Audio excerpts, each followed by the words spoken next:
Coming together and creating safe and inclusive, family-friendly spaces brings energy to the entire community, whether it's holding outdoor live jazz events or dance competitions or generational mixers where Zoomers and millennials finally get to explain to boomers why they're wrong.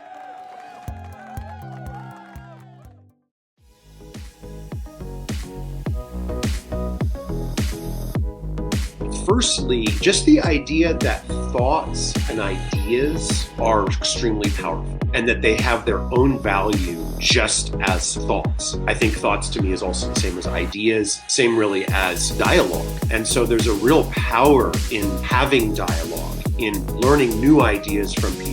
It's not just shooting the shit. That's why so many millions and billions of people watch and crave watching podcasts. And they're just sitting around expressing thoughts. That's all they're doing. But those are real. Those are meaningful and they can affect people's lives. And I think thoughts lead to actions. For me, who we are is our voice. Our voice is our thoughts coming out of us. So in a way, our thoughts, leading to what we're saying, that's really truly who we are. And we can really touch people with our thoughts. There's value just in thought. There's value just in ideas.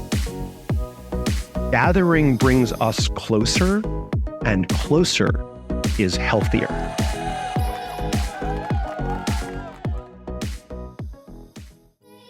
And finally, on a more personal and emotional level, I want you to find someone every day that will hug you, that's happy for you to hug them.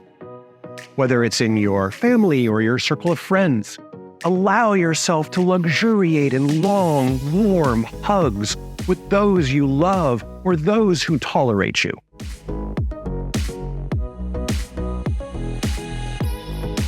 It makes me think of something that I've been thinking a lot about recently, which is the flexible mind or the liquid mind. I feel like there's some people who really are able to allow their minds to go in totally unexpected directions, and they're comfortable. They're okay with it. Mainstream culture and the sort of narrative that we get from the media is always stay in your lane, focus on one thing, be good at only one thing and be the best at that. And it's all very rigid. It's all very sort of mono. And for me, all art is, unless we have two different sides of a spectrum, there's no way of finding a balance within those. I think that when we allow ourselves to kind of have a more flexible mind, it's almost like 1 + 1 = 3. It's like when we bring in more than just one idea, when we allow ourselves to swim down different lanes, what comes out of that can be really beautiful. And fast forward ahead, now I'm back home after college, surrounded by friends and family and community, feeling loved and connected. I was painting and starting to exhibit my work. I had pink hair and a grunge band named after a Nirvana lyric. I had an amazing sales job. I don't know, maybe life was too good because one day when I came home from work and my wife said, "Honey, we're moving to Ethiopia," I thought,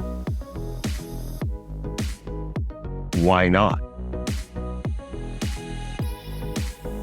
Well, little did I know that in making that decision, I would end up losing connection with everything that I had ever known, and that I wouldn't come home again to live for 22 years.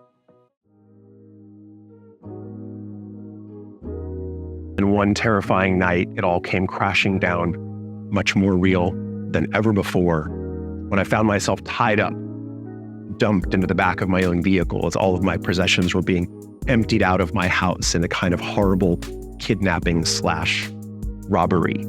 And I wondered if I would ever get home, or if I would ever get home alive. Well, as you can see, I did.